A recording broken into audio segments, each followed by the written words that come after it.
Okay, so guys,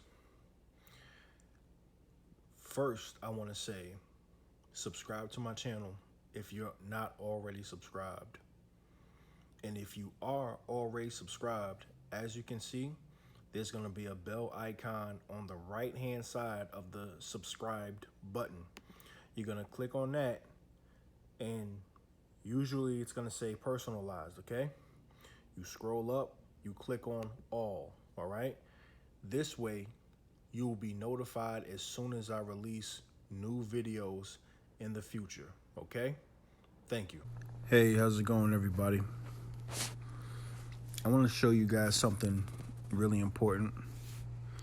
And I want to do a comparison between when you're black and you commit crimes, even if that crime isn't a crime where somebody actually lost their life or was actually harmed in any kind of way. I'm going to show you the comparison between when a black man does it and when a white man does it. There are way too many stories of black men committing non-violent crimes and getting football numbers in prison. Absolute football numbers. And then when a white man goes out and kills people or rapes women or girls, he gets 10 years, at most 10 years in prison, if he ever gets sentenced. Okay? And that happens the majority of the time. You know, it's either, you know, because white men, they have this thing called privilege. Okay? So let me jump into this. As you can see on your screen, it says 40 years in prison for repeat offender who held screwdriver to the neck of Plano pharmacist. You read that right, people. 40 years in prison for holding a screwdriver to a pharmacist's neck. It didn't stab the person. It didn't chop their head off, didn't shoot them in the eyeball, didn't shoot their head off, you know, didn't shoot them in the heart, nothing. He just held a screwdriver to their neck because he was demanding codeine, I believe it was. So let's scroll down. Ricky L. Johnson of Dallas was sentenced to 40 years in prison after a jury found him guilty of aggravated robbery. It was in October of 2019 when Johnson walked into a pharmacy in Plano and asked for a prescription while the pharmacist was distracted. Johnson pulled out a screwdriver, grabbed the pharmacist by the hair, put the tool to her neck, and demanded codeine. All right, guys. Before I go any further, if you notice, they never allowed the black man to get the insanity plea. The black man never gets the chance to be the victim. The black man never gets the chance to say or to have anyone speak for him and say, I didn't have a father growing up. I was a troubled youth growing up. Times were hard. I went days without food. I had to fight for my respect. I had to sell drugs in order to make ends meet. When I tried to apply for jobs, I wasn't getting hired fast enough, so I had to find a way to feed my family.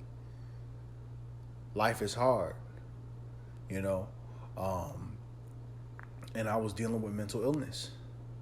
You see, black men never, ever get the chance to pull the mental illness card. If there was any other race of people in this country that should have every right to pull that card, it is black people. We deal with so much trauma on a daily basis. It is incredible that we as a people still have the audacity to smile, still have the ability to lead normal lives. And on top of that, to this very day, we are still being oppressed, still being harassed, still being lied on, still having drugs planted on us, and we getting sent to prison. Our fathers getting sent to prison, our uncles getting sent to prison for crimes they never committed. To this very day. And you mean to tell me we ain't traumatized? You mean to tell me the black man is not traumatized? The black man can't be traumatized? I don't get it, y'all. I don't get it. Let's continue. The pharmacist eventually complied when Johnson threatened to kill her. Johnson, now 44, left the pharmacy with a substantial amount of codeine and all of the cash from the register. All right. So now, let's do the comparison. All right. So, Mr. Ballin is one of my favorite YouTubers because he puts out stories that are very intriguing, and he puts out the kind of stories that people really rarely ever hear about. But most importantly, I've been noticing on his channel how he has a lot of videos, or quite a few videos, of white men committing absolutely heinous crimes, and they'll get like a 20-year sentence for killing 40-something people, for example. Okay? This is the first example I'm going to show you guys. So listen up. They went downstairs. Before I continue, this story is about a guy, an old, wrinkly, stinking looking white man that repeatedly raped his own daughter and impregnated her with several children. I believe 3 to 4 children. He impregnated his own child with 3 to 4 children, if I'm not mistaken, guys. As he was raping her, he kept her sealed off in a basement in his home. He literally created a basement that was soundproof, and he put her into like a tunnel type of. It was basically a very he was a electrician, so he knew the ins and outs of building something like this. And he basically built a box for her and the children that he was impregnating her with. And he kept raping her and beating her and raping her and starving her. And he did this for years, guys. He did this until their children were grown. He did this until the children that he had with his own daughter were grown up. They used the codes and instructions that Joseph had given them, and they went inside and they freed the last 2 remaining children that were still there. When they brought them to the hospital, the youngest of these 2 kids, who was 5 years old, he didn't speak the entire time. He just pressed his face up against the glass of the car window and he stared out in utter amazement, because to that point in his life, he had never actually seen the world. After those 2 kids were brought to the hospital, they were reunited with the other 3 siblings that had been taken away from them years ago to live upstairs with Joseph and Rosemary. And apparently the reunion was very emotional and the kids were extremely happy to see each other. And then a couple days later, Kirsten would come out of her coma and she too would have a chance to be reunited with all of her siblings. Kirsten would ultimately make a full recovery. It would turn out she was suffering from a severe vitamin D deficiency. and vitamin D you primarily get from the sun, and in her 19 years of life, she had never been in the sun. As soon as the story broke about this family being trapped inside of this basement, everybody had the same question. How could Elizabeth's mother, Rosemary, not know what was going on in her basement? But the police had the same suspicions about Rosemarie, and they investigated her, and they ruled her out. And they said she's not at fault here, she's a victim too. She had been so badly abused by Joseph that she lived in fear of him. And so when he forbade her from ever going anywhere near the basement, she listened. And if she ever heard any strange sounds coming out of the basement, or if she ever suspected any strange behavior by Joseph, she kept those thoughts to herself because she was scared. It's also worth noting that in those 24 years that Elizabeth and her kids were trapped in the basement, Joseph had over 100 people rent out a room inside of his house that was right over the basement. And in those 24 years, not one of those tenants ever said Joseph was acting strange. Did you hear what he said? 24 years. He had his own daughter in that basement and he was raping her. The children that he had with his own daughter are grown-ups. They're grown-ups. Okay?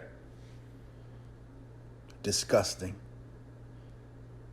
But you want to know something? I'm going to let you guys listen because watch how many years they give him in prison. Or complained about strange noises coming from the basement. However, one tenant who was there for a 4-year stretch had a dog with him the whole time, and every night the dog at some point would suddenly stand up, its ears would prick up, and it would start growling like it heard or it saw something. And at first, this tenant would try to see what the dog had seen or heard, but after never seeing anything, he would always just dismiss the dog when it did this at night. Later on, when that tenant figured out what was actually happening inside the house while he was there, he realized his dog was most likely hearing the faint sounds of the family that was imprisoned right below him. After a year of therapy and rehabilitation, Elizabeth and her 6 kids were given new identities by the Austrian government. Elizabeth is the man's daughter. And the man had 6 children with his own daughter. And they were sent off to a secret location to start their lives over. As such, there's virtually no information about how they're doing today. However, anonymous sources have come forward and said the family has successfully reintegrated into society and they are all leading relatively normal and happy lives. As for Joseph, he was quickly given a life sentence, and today he is one of the most hated people in his prison due to the nature of his crimes. He is so hated that in 2016, when he was out in general population, he was attacked by other inmates and had several of his teeth knocked out. And so now prison officials are worried if they leave him in general population, he'll be killed. And so he spends virtually all of his time in solitary confinement. He will be eligible for parole in 2024 when he is 89 years old. So that's going to do it, guys. If you found the secret,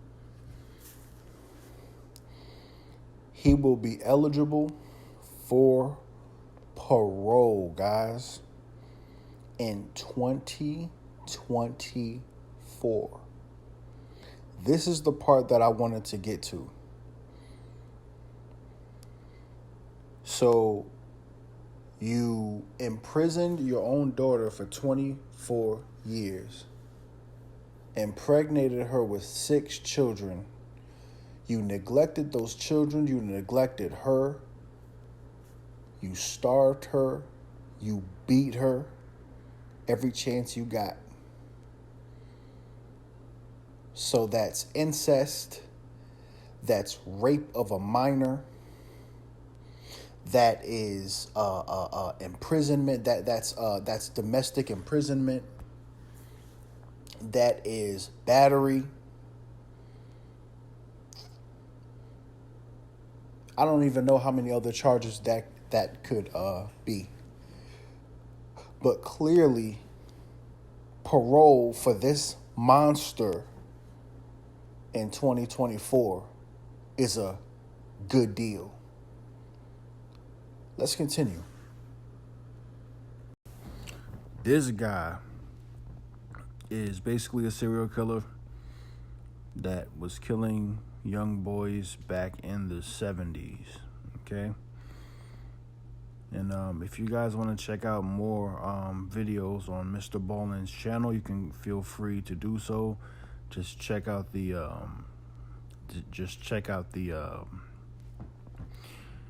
as you can see, the titles of these videos clearly right there. Look at the title, go find the video on Mr. Ballin's channel. So this story right here is about a white male serial killer that killed 15 young boys. And he only got life in prison. Okay? He only got life in prison. And he died in prison at the age of 70 something. All right? This man should have gotten the death penalty, or he should have got 100 years in prison. At least 100 years in prison, or 50 freaking years. How the heck you get life in prison after murdering 15 freaking people? Seriously. And they were minors. And went about his daily life. And for the next couple of days, he totally forgot about Stephen. But a week after putting him under the floor, Dennis decided he missed Stephen and he wanted to see him again. And Stephen was this man's first victim. so one night he opened up the floorboards, he looked down, and there was Stephen, and Dennis would say it looked like he was dirty. So he pulled him out of the floor and he gave him another bath. And then after he had cleaned Stephen, he pulled him out of the water, he dried him off, and he put him in the chair. And then Dennis took a bath himself in the same water he had just used to clean Stephen. After a long soak in this tub, Dennis finally got out, he toweled himself off, he redressed Stephen, and then he forced him back onto the floorboards and covered him up again. And he would remain there for the next 7 months until Dennis finally decided to dispose of him by burning him in a bonfire outside of their apartment building. And then after the body was... I'm going to try to get to the main parts. Like to the part where he says he got 20 years in prison. I mean, not 20 years. He got life in prison. Life in prison, guys, for those of you who don't know, is 20 years. Life means 20 years. How the heck do you give somebody life for killing 15 people? Seriously. completely incinerated. Cabinets in his bed, under the floors, all over his apartment. He had these bodies. And while these bodies were in his apartment, he liked to periodically take them out to spend time with them. Okay. He would tell police... This video is pretty long, so guys, let me jump on to the next one. You get the gist of this one. If you want to watch the whole thing, go on ahead and look at the title and go on ahead and find that video and watch it yourself. This is actually the video that initially inspired me to make this video that I'm making right now. Listen up. Recorded. And on this recording, Robert makes a few shocking statements. Where you got it? You know what I'm saying? Yeah. God, I know what's up. You got a missing person. We better fucking cut him in there. I thought the best way to dispose of something was to take it in the ocean. Believe it or not.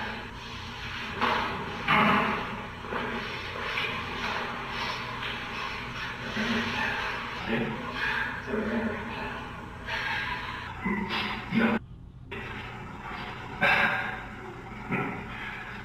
That's good. Now, mind you guys, this agent, okay, this agent that they purposefully sent to this man's prison cell and, purposely had this agent get him to confess. They did this and they made it seem like something. They made it seem like they needed this in order to convict him to an extreme degree. They made it seem like they wanted to get him to confess in order to not only prove that he was the man behind this 40 plus body count, okay, but also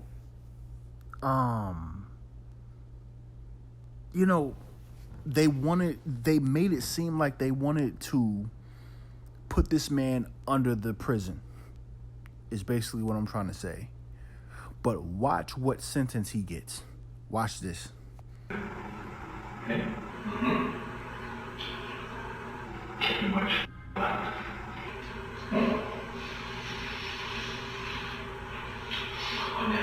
Can't stop it. You just want me. I was going to do one more. Maybe even 50. That's what I was stopping you for. Feel the switches up with antifreeze, and you check yourself. And you're dead in better than 10 minutes. That was just one more. I can make it even bigger than ladies, bigger than lungs in the States. Yeah. Oh, yeah. His lady got 42. As Robert admits in this video, he killed 49 people, who would turn out to be the majority of the missing women. 49 women, guys. 49 women this man murdered. From the downtown east side. After a lengthy investigation, it was determined Robert's killing spree began in 1991, but it really kicked up a notch in 1996 when he and his brother started Piggy Palace, because he was able to use their huge parties to lure more victims to his farm faster. And once they were at his farm, he would lure them into his trailer, where he would handcuff them, tell them it's over now, and he would inject antifreeze into them, or he would strangle them to death. Afterwards, he would move the victim's body to the slaughterhouse, where he would butcher them like a pig. A large portion of his victims' remains would be fed to his pigs, and the parts he didn't feed to his pigs, he would bring to the rendering plant in the downtown east side, which is not far from where the victim was most likely picked up. A rendering plant takes animal waste products, crushes them up, and turns them into a gelatin. This gelatin is used in many everyday products, from candy to cosmetics, which means Robert's victims wound up in things like lipstick and gummy bears. Also, sometimes while Robert was going through this horrific disposal process, he would set aside some of the best cuts of meat and grind them up with pork and turn them into sausage. This sausage was served at Piggy Palace parties. It was also given to neighbors and food banks and orphanages. You heard that right. This is the type of shit that these people do. The people that run this country, this is the type of shit that they do. Sifting through 300,000 cubic meters of soil and pig feces underneath the Picton farm, investigators were only ever able to find little bits of remains of 26 women. Robert was charged with all 26 murders, but only 6 turned into convictions due to a lack of evidence. He was sentenced to life in prison and is still alive today. His brother and sister were never charged in connection with the crimes. So that's gonna do it, guys. He was sent away for life in prison and is still alive today. Like I said, this was the video right here that I really wanted to do. You mean to tell me this man is not worth the death penalty? He's not worth getting stoned to death? He's not worth getting killed by a firing squad? You really mean to tell me that? You mean to tell me this man is not worth getting 40 years in prison? They keep saying life, life, life, life in prison. Life is 20 years. Whenever they're sentencing a black man, they typically say the number because most of the time a black man is being sentenced to an amount that doesn't even match the crime. Like 40 years for selling drugs, 50 years for getting caught with marijuana.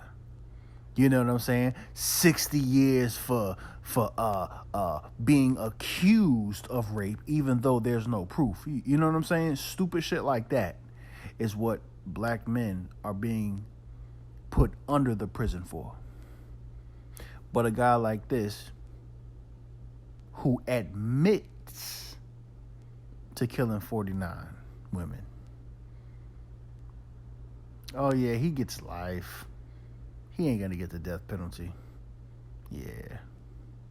Anyway, guys, I want to show you guys one more thing, and then that'll be the end of this video. Before I touch on the story that you see on your screen right now, I want to touch on one more that I forgot about. One more that I forgot to mention. There was a white man that raped a, you know what? I'll do you one better. Let me go find that video after I do after I, do this right here. Montana man accused of more than 60 child sex crimes receives 1 year sentence, guys. The sentence was the result of a plea deal. Look at how great the white man gets treated in this country. It doesn't matter how heinous his crimes are, he gets treated like a fucking king. He gets treated like a messiah in this country. He could be the most murderous, the most sexually perverted, the biggest drug dealer, the biggest liar, the biggest scammer, and get 1 year in fucking prison. This is amazing, guys. And then it says, Great Falls, Montana. A plea deal has landed a Montana man accused of 64 counts of sexual abuse of children. A 1 year deferred sentence with unsupervised probation. I'm telling you guys, they letting it be known in your face. Yeah, this is how we feel about the crooks that created this country. This is how we feel about them. They're our best friends. They're disgusting, but they're white. Yeah, he raped a bunch of boys and possibly some girls. Yeah. He probably killed people too, but he's white. He's white. See? You see how that works, guys? Then it says right here, a man in Montana who was initially charged with more than 60 counts of child sex abuse has received a deferred 1 year blah, blah, blah. I don't even want to get into this. You guys can look this up yourself. I heard about this story last year. Always wanted to report on it. But let me get to the very last one, though. And let me get to that real quick. As you can see, it says, no jail for college student accused of fraternity party rape. Waco, Texas. A Texas judge on Monday accepted a plea deal allowing a former Baylor University student accused of raping a woman at a fraternity party to avoid serving jail time, marking at least the third time the judge has approved lenient punishment for men accused of sexual assault. You want to guess the race of these men that are known to have gotten away with sexual assault? Of course they're white. Doesn't take a rocket scientist to know this. And then it says Judge Ralph Strother accepted the plea deal. You know what's funny, guys? You know what's funny? It's very possible that Judge Ralph Strother is a rapist himself. It's very possible that he himself has sex, possibly rapes underage boys or girls, or boys and girls. And this is why he's lenient on sex offenders, white male sex offenders. It's very possible. But let's continue. Judge Ralph Strother accepted the plea deal for Jacob Walter Anderson, who was indicted on sexual assault charges and pleaded no contest to a lesser charge of unlawful restraint. So after you rape somebody, you have the white privilege, because we have to call it what it is. You have the white privilege to plea unlawful restraint. Unlawful restraint. A no contest plea means a person does not admit guilt but will offer no defense. Anderson was expelled from Baylor after a university investigation. The woman who accused him of repeatedly raping her at a 2016 fraternity house party expressed outrage at the plea agreement and described the county's justice system as severely broken. You mean severely white male oriented? You mean severely protective of white men or white people in general? Is that what you meant? An online petition had been created to oppose the plea agreement and received thousands of signatures. The woman has not been named, and the Associated Press has a policy of not naming possible victims of sexual assault. Obviously, I mean, that's a normal thing. The deal from prosecutors allowed Anderson to receive deferred probation. The ex-Phi Delta Theta fraternity president agreed to seek counseling and pay a $400 fine. Let me remind you guys, this is for repeatedly raping a woman at a party. Look at the treatment these people get for the horrendous crimes they do. Don't you think a drug dealer would love to pay a $400 fine?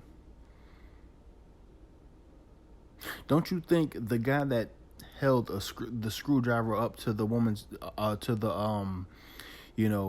the pharmacist's neck, don't you think he would have loved to pay a $400 fine for what he did? He didn't even rape anybody, but he was black. And this is the point I'm trying to make with these videos, guys. I mean, with this video in particular. The double standard. Okay? Then it says, Anderson, this part is really, really important, guys. Anderson will not be forced to register as a sex offender. Now, guys, you could look up the rest of the story if you want. The man's name is Jacob Walter Anderson. That's his name. Anderson will not be forced to register as a sex offender. Look at the treatment that they get, people. And that's basically it for this video, guys. Thank you for watching. Share this video with family and friends. Man, I just wanted to point out the double standards we got in this country. We got black male drug dealers, former drug dealers that are doing football numbers in prison. But a guy like this that repeatedly rapes a woman gets a $400 fine, no prison time, and doesn't have to register as a sex offender. I mean, come on. Seriously? This is considered fair, right? This is the epitome of fair, isn't it? Anyway, leave a like. Make sure you guys subscribe and stay tuned for future videos. Thank you. Thought I told you niggas once before. What? King Leo is the greatest, he gon' fucking soar. Yeah. And when one door closes, I'ma open more. I'm like Jordan on a beat when I'm ready to score. Rap ninja, interested in getting fast figures. A fact spitter with lyrics that